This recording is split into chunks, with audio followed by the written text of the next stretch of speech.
here on the East Coast of the United States. Colonel McGregor is with us again. Colonel, it's a pleasure. Thank you for joining us. When last we spoke, one of the last things you said to me, and I wrote it. This is Judging Freedom. Definitely check out this channel on YouTube. I don't want to claim too much of the material, but I definitely encourage you to follow Colonel McGregor around YouTube.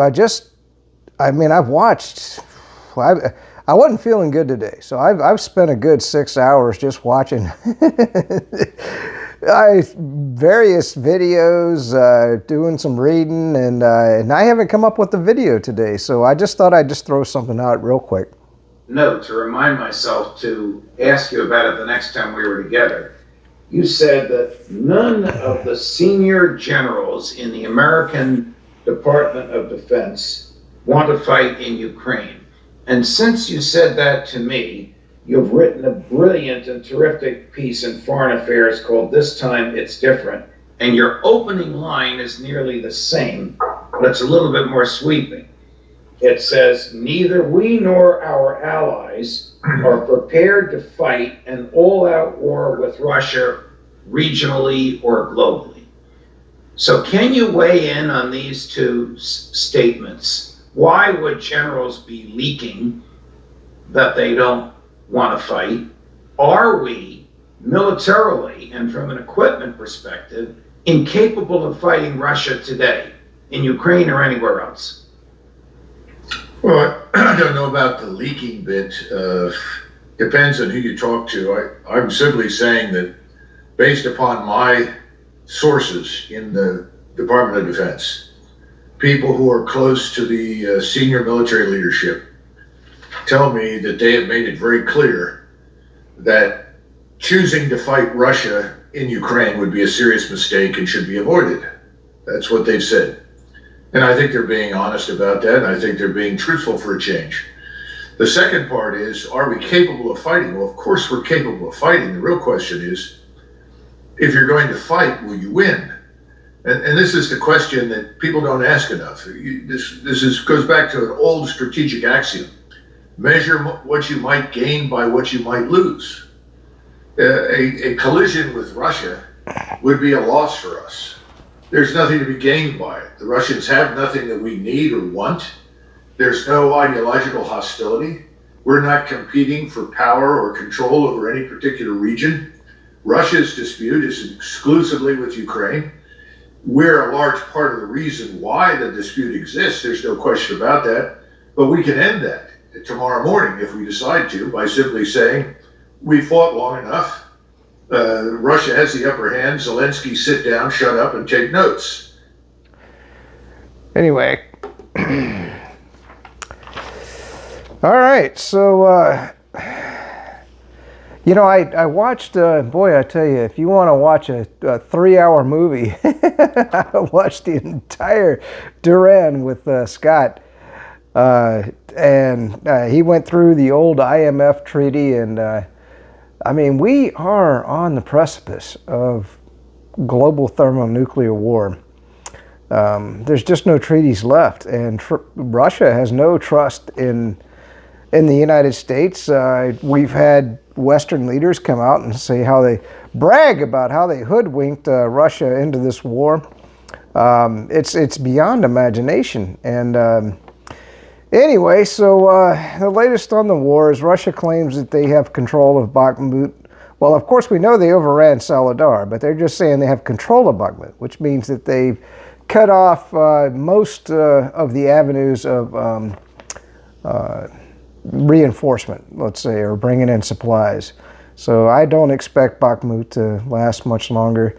Now, remember, the Russians are keeping 200 to 300,000 troops in reserve. They have not committed them yet. We're all expecting the big Russian offensive, which would basically just crush Ukraine. I take no pleasure in reporting on these things. I'm sorry. This is what the West wanted. This is what NATO wanted. They wanted a war with Russia. You know, when you go up against the bear pushes back. And I'm going to talk a bit about what's going on. So let's get into it. And then the IMF, even, I mean, it's kind of weird because you see how the spin takes place in the media, you know, and how they're finally starting to kind of spin things in a way to help people absorb the fact that this war is gone. But the IMF says that Russian economy will grow by 0.3% in 2023. Russia was saying it was going to decrease by 2% or so, somewhere around in there. So who knows? But I think this is the West admitting that the sanctions didn't work. That's huge. And from what I'm seeing, all the citizens in Moscow, if you want to watch Telegram or Russian television, everybody seems to be happy, and they're all behind the war. They're saying, you know, it's kind of like in World War II, you know, when we went in, and at first most Americans didn't want to go to Germany, but then after we found out a lot of the shenanigans that were taking place over there, they told their husbands and some wives. I don't know how many women fought in World War II, but there were definitely women there. That they said, you know, fight hard and come home if you can, either in a coffin or you know, with your limbs intact. And so that's kind of where Russia is right now. They're telling their soldiers, fight. On a different note, silver premiums have leveled. That's pretty cool. I was watching Miles Franklin today.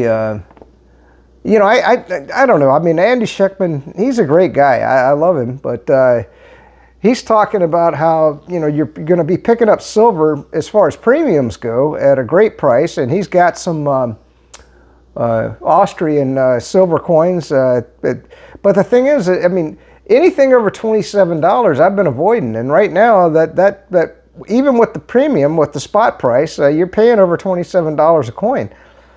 Now, if you don't own any silver, do I think you should do that? This isn't financial advice, but yeah, I would think so. But I don't need to do that. I've got my stash, you know, in various places. I don't need to worry about that.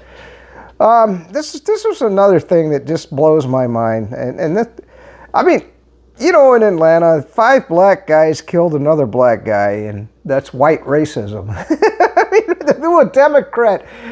Everything is racist. I mean, does this seem kind of weird to you? I mean, because it just seems bizarre to me. And then, of course, Tucker Carlson came out today with a video.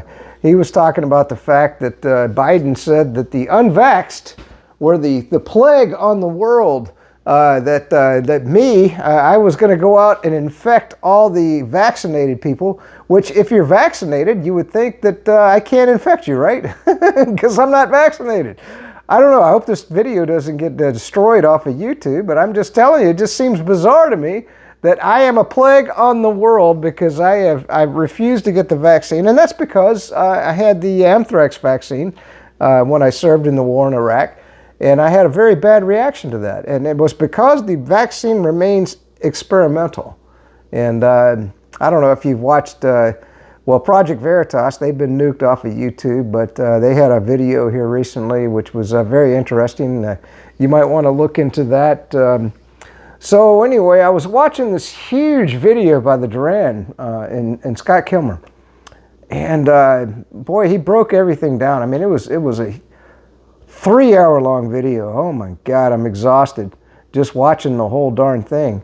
But, you know, the globalist idiots that lead our country, pray to God we don't go to nuclear war. By the way, we're going to be working on, and I'm going to try to help out. We've got a couple things going on. I think the veterans, and I've sent out various correspondence to get the veterans organized that we need Congress to declare war before our troops are put in harm's way, and they're abdicating that responsibility. And so last night, I was up till like 3 in the morning sending out Twitter. I was on Twitter, I was on Parler, I was on the VFW website. I'm sure it'll all get ignored, but out of New Hampshire right now, the veterans there are saying, you know, they're actually debating it in their legislature that they're going to come out with a I don't know what you call it, a memorandum or a statement saying that, the federal government, if we're going to send troops into war, that's the responsibility of Congress according to the U.S. Constitution. And so I'm going to be all behind that. And then, of course, you got Scott Ritter. He's trying to organize a 1 million-person march to say that we don't want nuclear war because you really literally have people in the U.S. government right now that think we're going to win a nuclear war. Now, what does win a nuclear war mean? I want to paint this picture for you, okay? Because these globalist lunatics or these leftist lunatics, it means, well, estimates are 100 million people dead in the United States, but of course with all the illegal immigrants that have come over, I would say 150 million, 200 million people dead in the United States. Is that a win? I don't think so. I mean, I don't know. I mean, to them that's a win because they're lunatics, right? So we need to get back to negotiating with Russia on an IMF treaty, but of course this situation in Ukraine has to get resolved. And, and I did see Colonel McGregor. He says that the major offensive, 300,000 pissed off Russians will be storming the lines in a methodical way. They're not going to just come blitzkrieg across like the Germans did in World War II. They're going to just methodically destroy the Ukrainians. And that country is going to cease to exist, it's horrible.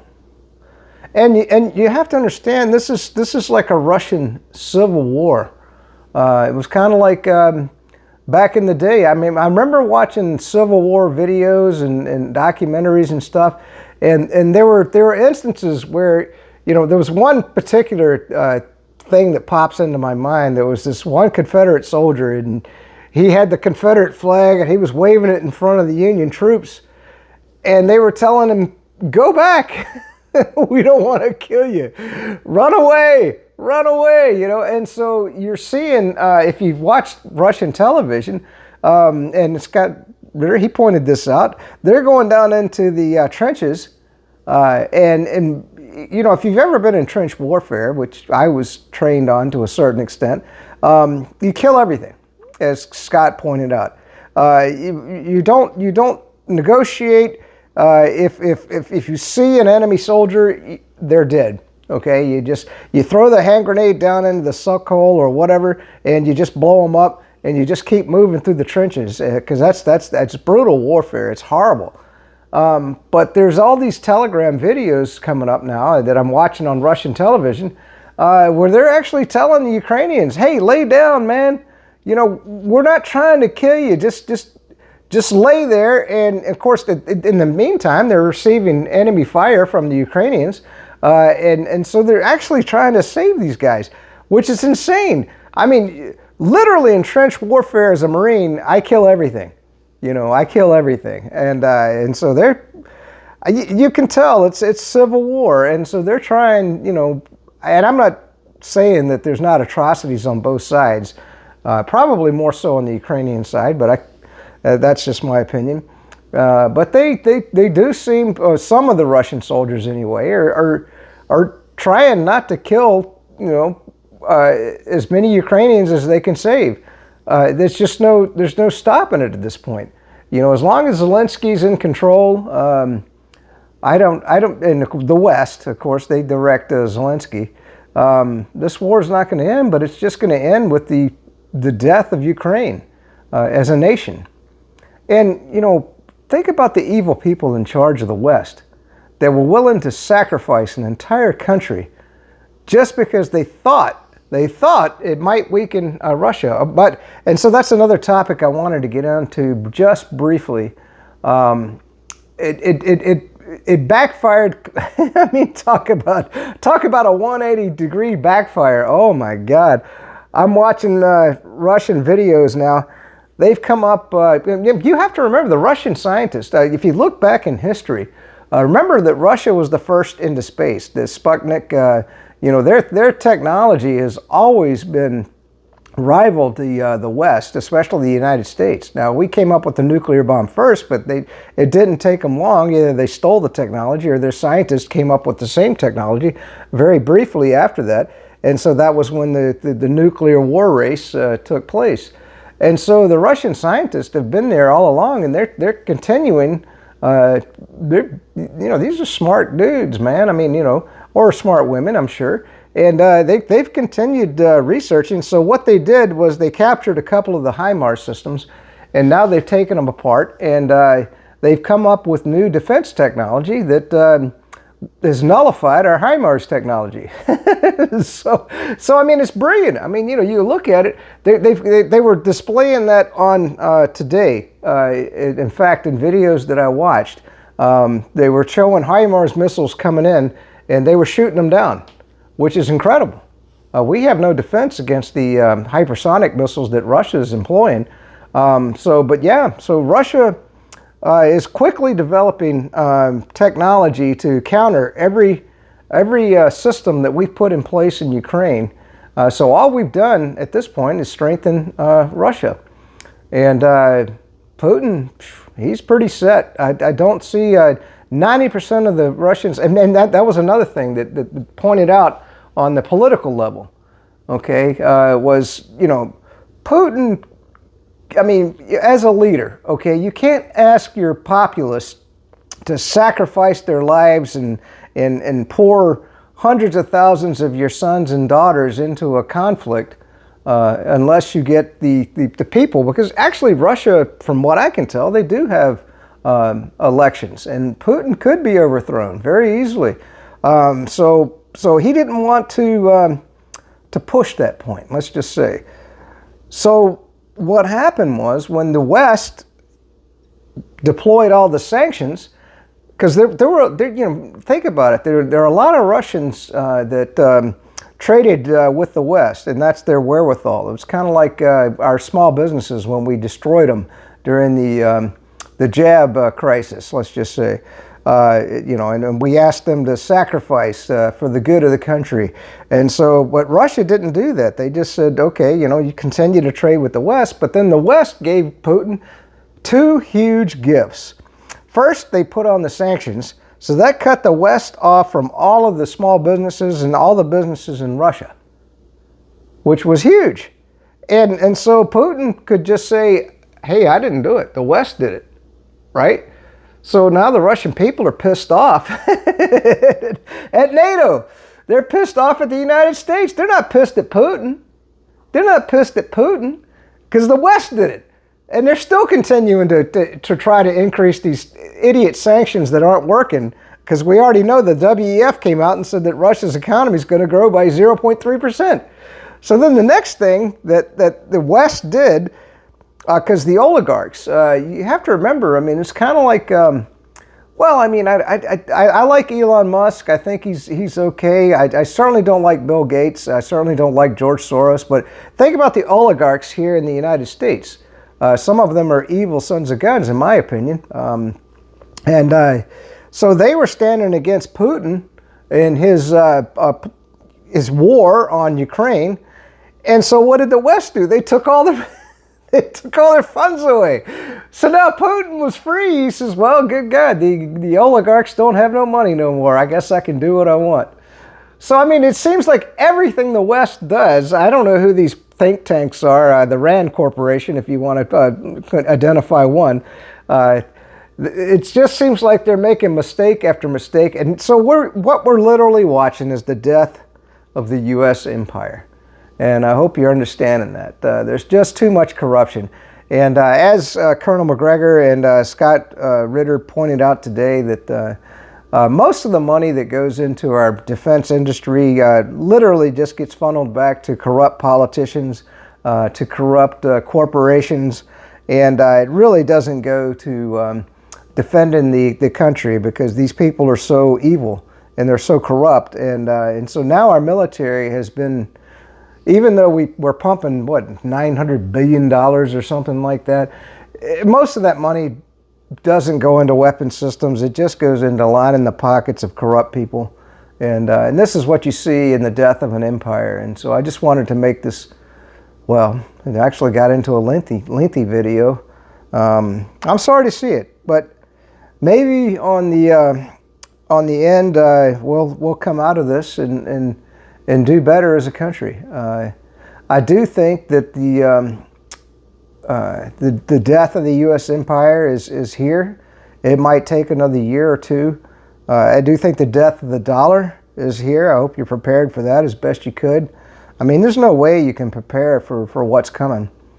But anyway, peace out, stay free. It's good. And I've just made this video because I just sat there and watched 6 hours of political commentary, and I was just like, I couldn't even take notes on it all. It's just kind of like, I'm like, oh man, God, I just got to watch this. So anyway, that's it.